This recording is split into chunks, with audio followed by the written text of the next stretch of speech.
বর্তমানে জর্ডান শহরের আম্মান নামক জায়গায়, সেখানে একটা রকিম শহর আছে যেটাকে ইফসিস বলা হয়। এই জায়গার মধ্যে 7 জন আল্লাহর ওলি, যাদেরকে আসহাবে কাহাফ বলা হয়। কয়জন? একটু নামগুলা শিখেন, বলেন। এই নামগুলা যারা লিখে ঘরের দেওয়ালে আটকিয়ে দিবেন, সেই ঘরের মধ্যে চুরি ডাকাতি হবে না, আগুন লাগবে না। এই আসহাবে কাহাফের 7 জনের নাম লিখে যদি আপনি জ্বলন্ত আগুনে নিক্ষেপ করেন, আপনার হাত যদি পবিত্র থাকে, আল্লাহর ইজ্জতের কসম, ওই নামের বরকতে আগুন নিভে যাবে। আপনি যেই সন্তানের গলার মধ্যে এগুলা লিখে দিবেন, যেই ঘরের মধ্যে এগুলা লিখে থাকবে, সেগুলা যাবতীয় বালা মুসিবত থেকে মুক্তি পাবেন। এ আসহাবে কাহাফ, আমার মুখে মুখে বলেন, ইয়ামলিখা মাকশাল মিনা মারতুনাস বাইতুনাস সারিনুয়ানাস জুনুয়ানাস কাশফিজ তানুনাস ওয়া কিতমির। এই 7 জন, কিতমির হচ্ছে একটা কুকুরের নাম, বাকি ওই 6 জন। এই 6 জন আসহাবে কাহাফ, এরা তৎকালীন ইউটলিস একটা মূর্তি ছিল যেটা সূর্যের দেবতা। এরা সেই দাকিয়াইনুস, এই ব্যক্তিটা বড় জালেম একজন বাদশা ছিল। এই বাদশা মানুষকে ঈসা আলাইহিস সালাতু ওয়াস সালামের ধর্মবাদ দিয়ে মূর্তির পূজা করাতো। যারা সূর্যের দেবতার পূজা করত, তাদের নামে পশু কুরবানি করত, তারা মুক্তি পেত। আর যারা এই ঈসা আলাইহিস সালাতু ওয়াস সালামের ধর্ম পালন করত, তাদেরকে মৃত্যুদণ্ডে দণ্ডিত করতেন, অথবা জ্বলন্ত আগুনের মধ্যে ওনাকে নিক্ষেপ করে মেরে ফেলতেন। এই বাদশা দাকিয়ানুস 3 বছর সেই শাসন ক্ষমতা পেয়েছে। এই 3 বছরে হাজার হাজার ঈসা আলাইহিস সালাতু ওয়াস সালামের অনুসারীকে আগুনে পুড়ে মেরেছে, মৃত্যুদণ্ড দিয়েছে, ক্ষতবিক্ষত করে ফেলেছে। দেবীদের সামনে, মূর্তিদের সামনে তাকে জবে করে দিয়েছে। এই ক্ষমতা চলতেছে। ওই 6 জন আল্লাহর ওলি, যাদের নাম আমি বললাম, এই 6 জন, এরা সবাই নিজেকে গোপনে গোপনে এরা ঈসা আলাইহিস সালাতু ওয়াস সালামের ধর্ম পালন করতেছে, কিন্তু তাদেরকে কিছু বলেন না। কারণটা হচ্ছে, আচ্ছা অসুবিধা নেই, বুঝেন না? আল্লাহুম্মা সাল্লি সাইয়্যিদিনা মুহাম্মাদ নাবি।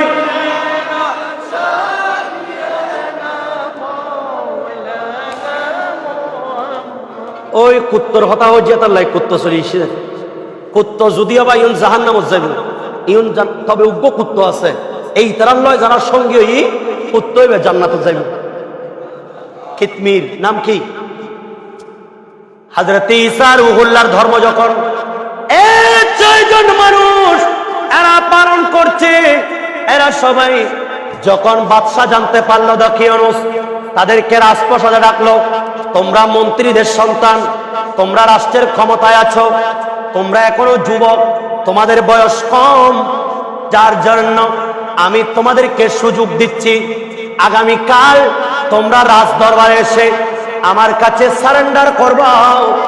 ঈসার ধর্ম ত্যাগ করে তোমরা সবাই মূর্তি পূজা করবা। নাউজুবিল্লাহ। মূর্তির কি কোনো ক্ষমতা আছে? কথা বলেন। দেব দেবের নাই ক্ষমতা, পূজা করা হয় রে বৃথা, দেখে না? আল্লাহ ছাড়া নাই রে মাবুদ, আল্লাহ ছাড়া নাই রে মাবুদ। চল সাক্ষী দি এখনি, এখন মধু বাণী নিয়ে এলো মরুর পাখি। বিশ্বজাহান যার ওই রূপে মেলল আবার আখি। হাসবি রাব্বি জাল্লাল লা নূর মুহাম্মদ লা ইলাহা ইল্লাল্লাহ। এমন সময় ওই 6 জন যুবক এরা রাতের অন্ধকারে এরা সবাই একজোট হলো, একজন আরেকজনকে বলতেছে না, কারণ তাদের ভিতরে যে তারা যে ঈসা আলাইহিস সালামের ধর্ম কবুল করেছেন এটা তারা গোপন রেখেছেন, যার কারণে একটা গাছের নিচে বসলো। বলুন তুমি কেন আসছো? কেউ কাউকে বলতেছে না। এক পর্যায়ে একজন প্রকাশ হয়ে গেল যে আমরা ঈসা মসিহের ধর্ম আমরা কবুল করেছি, যার কারণে আমরা এখানে চলে এসেছি। আমরা রাতের অন্ধকারে কোনো একটা নির্জন জায়গায় চলে যাব।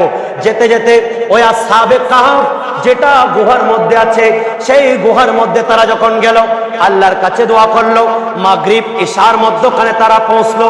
সেখানে পৌঁছার পরে আল্লাহর কাছে দোয়া করলো, আল্লাহ আমরা জালেম বাদশা দকিয়ানুস থেকে মুক্তি চেয়ে তোমার কাছে আসছি, আল্লাহ আমাদেরকে কবুল করুন।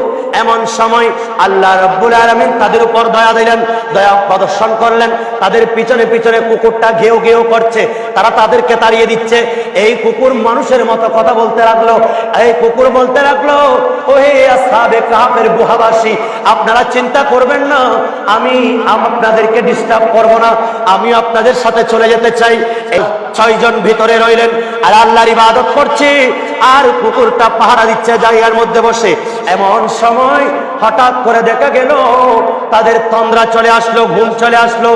এমন ঘুম আল্লাহ রাব্বুল আলামিন আসহাবে কাহফ ওই গুহাবাসীদেরকে তারা ঘুমিয়ে পড়লেন। এভাবে চতুর্দিকে দেখিয়ে ইউনুস খোঁজ লাগাতে লাগলো, বলেন সেই মানুষগুলি কোথায়, কিন্তু কেউ পাচ্ছে না। একজন পেয়ে গেল, তাদের সাথে একজন রাখাল ছিল, তার নাম বাইদরুস। উনিও তাদের সাথে গেলেন। যে এই কুকুরের মালিক উনিও সেই 7 জন সেই গুহার ভেতরে ঢুকলেন। এমন সময় একজন বলে দিল যে আমি দেখেছি একটা কুকুর সহ ওই 7 জনকে এই রাস্তা দিয়ে যেতে। দেখিয়ে ইউনুস খবর পেল, তাড়াতাড়ি সৈন্য সামন্ত নিয়ে গেল। দেখতেছে সেখানে তারা ঘুম, এমন ভাবে ঘুম, ওই জালেম বাদশা এভাবে তাদেরকে একেবারে শেষবারের মতো তাদেরকে খবর দিয়ে দিল, বলেন এমন ভাবে দরজা বন্ধ করে দাও আর কেউ যাতে খুলতে না পারে। এভাবে তারা ঘুমিয়ে পড়লো। মসজিদের উপর ওই গুহার ভেতরে একটা সূর্যের তাপ পড়ছে। আল্লাহ রাব্বুল আলামিন সেটাকে সরিয়ে দিলেন। সূর্যের আলো সেই গুহার মধ্যে পড়তো, কিন্তু আল্লাহ এটাকে সরিয়ে ডানে এবং বামে করে দিলেন, যার কারণে সূর্যের তাপ তাদের উপরে পড়ে না, তারাও ঘুম থেকে জাগ্রত হয় না। এভাবে চলতে চলে আর ওই বাদশার রাজ দরবারে 2 জন আবেদ ছিল।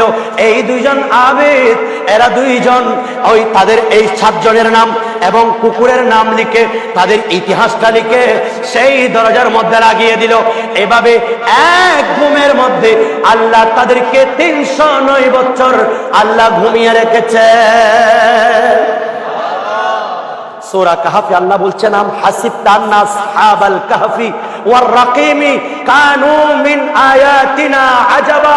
আপনি কি নবী গো অবগত হয়েছেন পাহাড়ের গুহা আর অরণ্যের পাশে অবস্থানকারীরা এটা আমার বিস্ময়কর?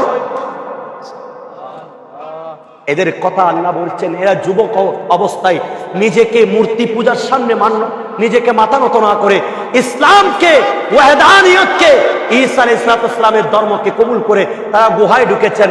সেই গুহায় 309 বছর পরে তারা যখন ঘুম থেকে উঠলেন, হঠাৎ করে আল্লাহর কাছে দোয়া করলেন, আল্লাহ এই দরজাটাকে বন্ধ করে দিল। দোয়া করলেন, আল্লাহ আমাদের কোনো আমল যদি তোমার দরবারে কবুল হয় একটু আমাদের জন্য দরজাটা খুলে দাও। দরজা খুলে দিলেন। একজন ইয়ামলি খাতাকে পাঠালেন, তুমি বাজারে যাও, আমার কাছে জ্যাপের মধ্যে কিছু টাকা আছে, এই মুদ্রাটা নিয়ে যাও। বাজারে গিয়ে বললেন আমাদেরকে কিছু রুটি দেন। এই মুদ্রা যখন পেলেন, বলেন এটা কোন মুদ্রা?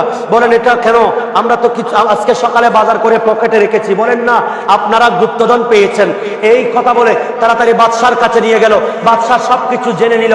জানার পরে বললেন, ও শুনতে পেয়েছি আজকে থেকে 200 বছর আগে একজন জালেম বাদশা দেখিয়ে ইউনুস, চিন্তা করিও না, এখন সেই জালেম বাদশা দুলিশাত হয়ে গেছে। এখন ঈসা আলাইহিস সালামের ধর্ম চলতেছে, তোমরা আমাদেরকে সবগুলা খুলে বলো। বলেন আমরা এই ঘুমিয়েছিলাম, আমরা আর কিছুই জানতে পারি না। এবার বাদশা জানতে পারলেন। সেই অবস্থায় ওনারা এই ঘুমের মধ্যে আল্লাহ 309 বছর কাটিয়ে দিয়েছে। অনুরূপভাবে যারা আল্লাহর পক্ষে কাজ করবে, যুবক এই যৌবনকালকে ভালো কাজে মাহফিলে মসজিদের কমিটির দায়িত্বের মধ্যে যুবকরা অন্তর্ভুক্ত হবেন। গাউসিয়া কমিটির অন্তর্ভুক্ত হবেন, ভালো ভালো সামাজিক সংগঠনে নেতৃত্ব দিবেন, বৃদ্ধ বাবাদের কাছ থেকে পরামর্শ নেবেন, এরপরে সুন্দর সমাজ বিনির্মাণ হবে যুবকদের মাধ্যমে এই দেশের মধ্যে। তখন প্রত্যেকটা সমাজ আমার নবী মুস্তাফার আদর্শের মধ্যে পরিচালিত হবে। আর একটু বড় করে বলেন। সেই জন্য সুন্নাতে নয় শুধু দাওয়াতার মেহমান, সুন্নাতে নয় শুধু খাওয়া শেষ মধুপান, সুন্নাতে নয় শুধু দাওয়াতার মেহমান, সুন্নাতে নয় শুধু খাওয়া শেষ মধুপান, আরো কিছু সুন্নাত আছে তুমি জানো কি, জানলেও জীবনে কখনো তা মানো কি। ঠিক কিনা বলেন?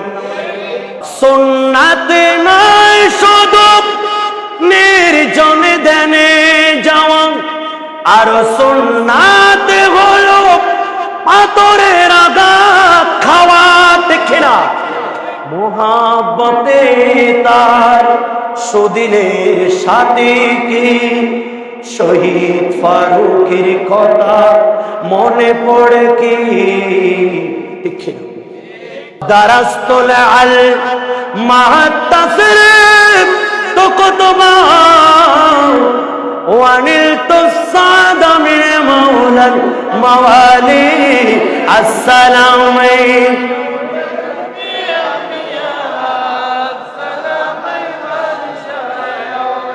ইমামুল আম্বিয়া আমাদের নবীর শান, ঠিক তেমনি ভাবে সকল উম্মতের ওলিদের মধ্যে, আকতাবের মধ্যে সবার উপরে আব্দুল কাদেরের মর্যাদা। দারাস্তুল আল মাহাত্তাফির তো কুতুবা ওয়ানিল তো সাদামিন মাওলাল মাওয়ালি আসসালামাইন। হুজুর কিবলা গৌস জামান তৈয়ব শাহ রহমাতুল্লাহ আলাইহি বায়াত করানোর পরে ঠাই বলেন সিলসিলায়ে কাদরিয়া ये बयात तुम्हारे के लिए हुजूर गौसे पाक शहींशाह বাগদাদ से हुई, এবং এর মাধ্যমে তোমাদের ফয়েজ মদিনা মুনাওয়ারা সেখান থেকে আল্লাহ পর্যন্ত পৌঁছে যাবে। আর একটু বড় করে বলেন। আমার হুজুর কে বিনা মদিনা ওয়ালার শাখা, সেই শাখা দরে পাবো মদিনা ওয়ালার দেখা রে, মদিনা ওয়ালার, আরে মদিনা ওয়ালার দেখা পেলে পাবো আল্লাহ তাআলা। বুঝি শুধু একটাই আমরা হুজুর কিবলার পাগলা, বুঝি শুধু একটাই আমরা হুজুর কিবলার পাগলা। আল্লাহুম্মা